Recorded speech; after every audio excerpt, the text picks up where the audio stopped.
પાટણ જિલ્લાના ચાણસ્મા તાલુકાના સિલાવી ગામે ગંભીર ઘટના સામે આવી। સિલાવી રોડ પર આવેલ પેપર મિલમાં કચરો સળગાવતી વખતે આજુબાજુના ખેતરોમાં આગ લાગી। પાટણ જિલ્લાના ચાણસ્મા તાલુકાના સિલાવી ગામમાં ગંભીર ઘટના સામે આવી છે। સિલાવી રોડ પર આવેલ પેપર મિલમાં કચરો સળગાવવાથી આસપાસના ખેતરમાં આગ લાગી છે।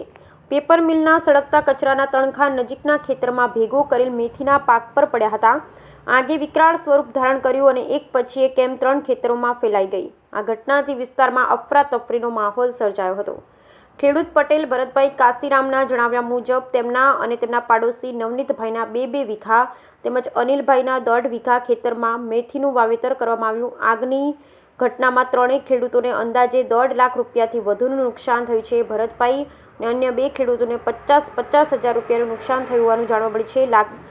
લણણીની તૈયારીમાં રહેલો મેથીનો આખો પાક આગમાં બળી ખાખ થઈ ગયો। આ ઘટના પેપર મિલ દ્વારા યોગ્ય સાવચેતી વગર કચરો સળગાવવાને કારણે બની હોવાનું સામે આવ્યું। Bureau report Anil Ramanuj.